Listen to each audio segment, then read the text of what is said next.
जय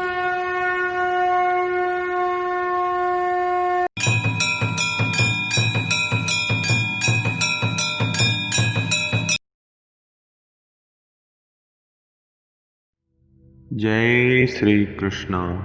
मेरे प्रिय दर्शकों, कैसे हैं आप सभी। मेरा नाम है ज्योतिषाचार्य दीपक शास्त्री और आप सभी देख रहे हैं माँ जगदम्बा ज्योतिष ज्ञान यूट्यूब चैनल। सर्वप्रथम आप सभी से यही अनुरोध है कि यदि आप ज्योतिष शास्त्र का भरपूर ज्ञान और आनंद दोनों प्राप्त करना चाहते हैं तो आप अवश्य ही इस पाठ का श्रवण टेंडी में कीजिए। इस आधुनिक तकनीक के माध्यम से ज्योतिष शास्त्र का ज्ञान आपको दशों दिशाओं से प्राप्त होगा। हमने अपने कई सारे प्रिय छात्रों और कई सारे प्रिय दर्शकों के विशेष अनुरोध में ज्योतिष शास्त्र को टेंडी में प्रस्तुत करने के लिए खूब प्रयास और मेहनत की है। इसको व्यर्थ न जाने दें और इस पाठ का श्रवण टेंडी में ही करें। ऐसा करना बहुत सरल है। आपको बस अपने हेडफोन्स या ईयरफोन्स लगा लेने हैं और अपने नेत्रों को बंद कर लेना है और हमारे साथ साथ मिलकर ज्योतिष शास्त्र की अनंत गहराइयों तक चलते जाना है। जी हाँ, टेंडी में इसका श्रवण करने से आपका मन एकाग्र रहेगा और आप ज्योतिष शास्त्र के कठिन से कठिन विषयों को सरलता से सीखने में समर्थ हो जाएंगे। तो आइए आज का यह वीडियो प्रारंभ करते हैं।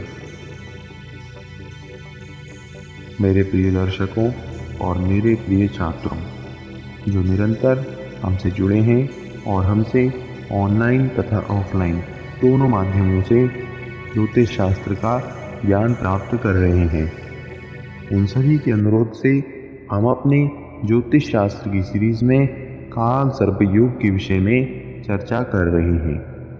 काल सर्प योग कुंडली में बनने वाला एक अत्यंत कष्टकारी और दुर्भाग्यपूर्ण योग माना गया है, लेकिन समाज में इस योग के विषय में कई सारी भ्रांतियां भी व्याप्त हैं, जिनको दूर करना एक अच्छे दैवज्ञ का कर्तव्य होता है।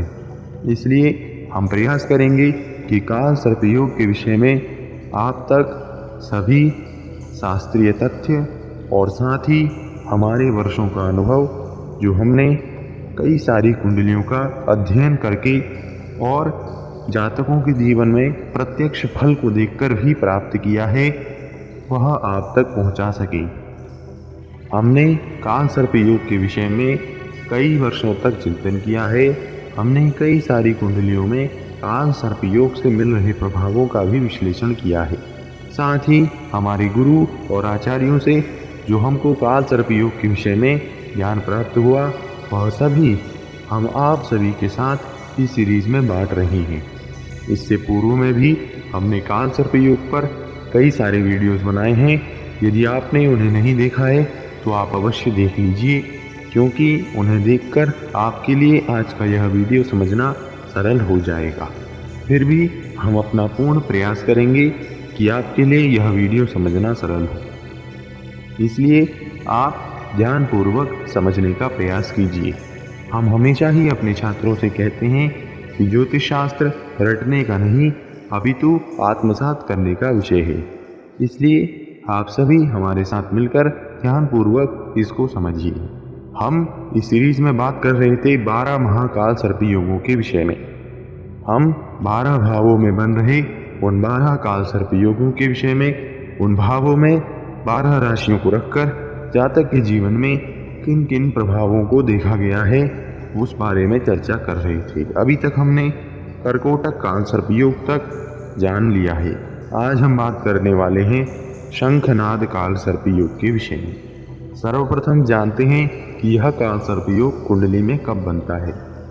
काल सर्प योगों का नियम यही है कि जब राहु और केतु के मध्य में सभी ग्रह पड़ जाएं और राहु की वक्र गति से वह प्रभावित हो रहे हों और सभी ग्रहों में अशुभ प्रभाव देखा जा रहा हो, तब वह काल सर्प योग की स्थिति कहलाती है। और शंखनाद काल सर्प योग विशेष काल सर्प योग है। यह तब बनता है जब राहु ग्रह नवम भाव में स्थित हों और केतु ग्रह तृतीय भाव में स्थित हों और सभी ग्रह राहु और केतु के मध्य में इस प्रकार पड़े हों कि वह सब राहु की वक्र गति से प्रभावित होकर अशुभ हो गए हों। वैसे तो काल सर्प योग दो प्रकार के होते हैं, उदित और अनुदित। उदित गोलार्ध काल सर्प योग में सभी ग्रह राहु की वक्र गति से प्रभावित होते हैं, अनुदित में राहु की वक्र गति से प्रभावित नहीं होते हैं और उदित काल सर्प योग ही अधिक कष्टकारी देखा गया है। उदाहरण के लिए शंखनाद काल सर्प योग में राहु और केतु के विषय में आप सभी जानते हैं कि यह दोनों हमेशा वक्र गति से संचार करते हैं। तो राहु नवम भाव में बैठकर अष्टम भाव की तरफ बढ़ रहे होंगे और केतु तृतीय भाव में बैठकर द्वितीय भाव की तरफ बढ़ रहे होंगे और सभी ग्रह राहु और केतु के मध्य में एक तरफ होंगे। राहु और केतु के एक तरफ यानी नवम, अष्टम, सप्तम, छठे, पांचवें, चौथे और तृतीय, इन सभी भावों में कहीं ना कहीं राहु और केतु ग्रह के मध्य में सभी ग्रह स्थित होंगे। तब वह उदित शंखनाद काल सर्पयोग कहलाएगा और यही काल सर्पयोग विशेष कष्टकारी देखा गया है। इसलिए आज हम उदित शंखनाद काल सर्पयोग के विषय में ही विशेष चर्चा करने वाले हैं। यह चर्चा जो ज्योतिष शास्त्र के प्रारंभिक छात्र हैं उनके लिए तो ज्ञानवर्धक होगी ही और साथ ही ज्योतिष शास्त्र के एडवांस छात्रों के लिए भी यह चर्चा बहुत ही महत्वपूर्ण और ज्ञानवर्धक सिद्ध होगी। इसलिए इसको ध्यानपूर्वक समझने का प्रयास कीजिए। इस काल सर्पयोग में विशेष प्रभाव होता है जातक के भाग्य पर। नवम भाव के जो भी कारकत्व हैं सभी का राहु ह्रास करते हैं। राहु ग्रह काल सर्पयोग में मुख्य भूमिका निभाते हैं। वह छाया ग्रह होते हुए भी अपने नैसर्गिक स्वभाव का त्याग नहीं किया करते और अशुभता बनाए रखते हैं। अब जानते हैं कि नवम भाव में कौन सी राशि के स्थित होने पर कौन सा फल जातक के जीवन में देखा गया है। सर्वप्रथम बात करते हैं मेष राशि के विषय में। यदि मेष राशि नवम भाव में स्थित हो और काल सर्पयोग बन रहा हो तब जातक को किन किन परिस्थितियों का सामना करना पड़ेगा। और साथ ही बात कर लेते हैं कि यदि नवम भाव में वृश्चिक राशि स्थित हो तब जातक को किन समस्याओं का सामना करना पड़ सकता है। दोनों ही राशियों के स्वामी मंगल देव हैं, आप सभी जानते ही हैं और साथ ही दोनों राशियों के स्वभाव में अंतर होने पर भी दोनों में सर्वाधिक समानता देखी गई है। इसलिए हम दोनों का चिंतन साथ में ही करने वाले हैं। ऐसे जातकों को पिता का सुख कम प्राप्त होता है और व्यापार में भी सदा ही हानि होती है। इस योग के कारण जातक का भाग्य उसका साथ नहीं दिया करता। सरकार की तरफ से भी जातक को मुसीबतें आती हैं। उच्च पदाधिकारियों से जातक का मनमुटाव हो सकता है। इस कारण जातक को जीवन में कड़ा संघर्ष करना पड़ सकता है। आइए अब बात करते हैं कि यदि नवम भाव में शुक्र देव की राशि वृषभ राशि स्थित हो और काल सर्पयोग बन रहा हो तब जातक को किन समस्याओं का सामना करना पड़ेगा। और साथ ही जैसा हम हमेशा बताते हैं इस बार भी हम वृषभ के साथ साथ तुला राशि के भी नवम भाव में स्थित होने की स्थिति को भी समझ लेंगे। दोनों राशियों के स्वामी शुक्रदेव हैं। स्वभाव में अंतर होने पर भी ज़्यादातर दोनों राशियों के वहाँ स्थित होने पर फल में समानता देखी गई है। भेद किस प्रकार का होगा हम पूर्व में आपको कई बार विस्तार से समझा चुके हैं। यदि आपने पूर्व के वीडियोस नहीं देखे हैं तो हम आपसे यही आग्रह करेंगे कि आप पूर्व के वीडियोस को भी अवश्य ही देख लीजिए। ऐसे जातक के भाग्योदय में सदा ही परेशानी रहती है। नौकरी और आगे बढ़ने में उसको रुकावटों का सामना करना पड़ता है।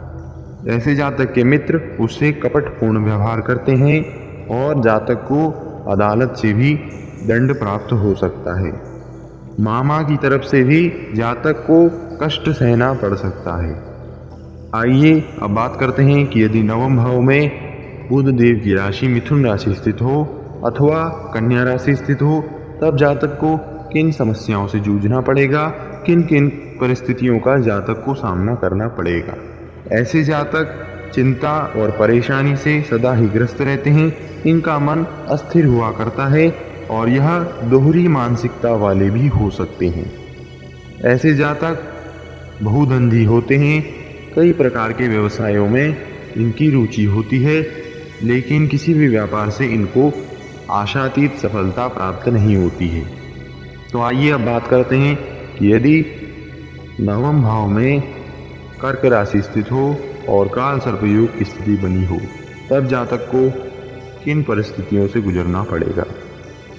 ऐसे जातक व्यापारी होते हैं, लेकिन घाटे का डर इनको हमेशा सताता रहता है और भूल से यह अपने ही पैरों पर कुल्हाड़ी मार बैठते हैं। यह जातक सहनशील हुआ करते हैं, इसलिए दूसरे लोग इनका फायदा उठा लिया करते हैं। ऐसे जातकों का मन चंचल हुआ करता है, जिस कारण यह ईश्वर पर भी आस्था नहीं रखते और कुछ ऐसी भूल कर बैठते हैं कि यह जीवन भर पछताते रहते हैं। तो आइए अब जानते हैं कि यदि इसी नवम भाव में सूर्य देव की राशि सिंह राशि स्थित हो, तब जातक को किन परिस्थितियों, किन समस्याओं, किन कष्टों से जूझना पड़ेगा। आइए जानते हैं विस्तार से। ऐसे जातक को पिता की तरफ से बहुत कम सहयोग मिलने की संभावनाएं हैं और यह भी हो सकता है कि जातक के पिता उसका कम उम्र में ही साथ छोड़ दें, मानो उसका भाग्य ही उससे रूठ गया है और उसको कई सारी कठिन परिस्थितियों में डाल देता है। आइए अब जानते हैं कि यदि कुंडली के इस नवम भाव में बृहस्पति देव की धनु राशि अथवा उन्हीं की मीन राशि स्थित हो, तब जातक को किन स्थितियों से गुजरना पड़ेगा। ऐसे जातक के शत्रु उससे गुप्त तरीके से बदला लेते हैं और जातक को शासन और सत्ता से परेशानियां मिलती रहती है। ऐसा जातक सुख सुविधाओं और संपत्ति का अर्जन तो करता है, लेकिन उनका पूर्णतया आनंद नहीं ले पाता। आइए अब जानते हैं कि यदि नवम भाव में शनि देव की राशियां मकर और कुंभ स्थित हों, तब जातक को किन समस्याओं से जूझना पड़ेगा और किन परिस्थितियों का सामना करना पड़ेगा। ऐसे जातकों के कई सारे गुप्त शत्रु हो सकते हैं और यह भी देखा गया है इनके मित्र ही इनके शत्रु बन जाया करते हैं। नवम भाव से मिलने वाले सभी फलों का राहु ह्रास कर देते हैं। पिता, भाग्य, तीर्थ यात्रा, धार्मिक भावनाएं सभी जातक की आहत रहती हैं। जातक धर्म के लिए बहुत ही कृपणता का स्वभाव अपनाता है और ईश्वर पर अनास्था भी रखता है, इसलिए जीवन के पग पग पर उसको दैविक कष्ट भोगना पड़ता है। बुढ़ापे तक जातक इन कष्टों को भोगकर अपने भाग्य को ही कोसता रहता है। तो प्रिय दर्शकों, आज हमने शंखनाद काल सर्प योग के विषय में विस्तार से चर्चा की। हमने इस काल सर्प योग के 12 राशियों के नवम भाव में स्थित होने पर किस राशि में जातक को किस प्रकार की स्थितियों से जूझना पड़ेगा, यह विस्तार से जाना। यह काल सर्प योग अत्यंत कष्टकारी हो सकता है, क्योंकि जातक का भाग्य उससे सदा के लिए भी रूठ सकता है। लेकिन हमेशा की तरह यह काल सर्प योग अंतिम फैसला नहीं है। जातक की कुंडली में कई सारे और भी योग बनते हैं, जिससे जातक को शुभ फल भी प्राप्त होता है। इसलिए काल सर्प योग के कारण जातक का जीवन पूर्णतया व्यर्थ हो जाएगा, यह नहीं कह सकते। और काल सर्प योग वाले कई सारे जातक जीवन में सफल भी हुए हैं। इसलिए हम समझते हैं कि काल सर्प योग के विषय में आप महत्वपूर्ण जानकारियां प्राप्त कर रहे हैं और इसके विषय में अपने चिंतन को आगे बढ़ा रहे हैं। हमारा यही मानना है कि ज्ञान बांटने से ही बढ़ता है, इसलिए हम अपने इस चैनल के माध्यम से आप सभी के लिए ज्योतिष शास्त्र के महत्वपूर्ण विषयों को सरलता से प्रस्तुत करने का प्रयास करते हैं।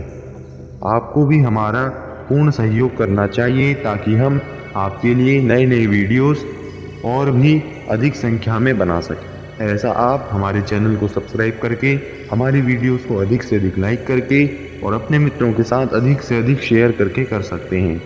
ज्ञान को रोकिए नहीं, अधिक से अधिक बांटिए और अपने मित्रों के साथ इस वीडियो को अधिक से अधिक शेयर कीजिए। तो आज के लिए इतना ही, मिलेंगे आपसे नई वीडियो में। तब तक के लिए जय श्री कृष्णा।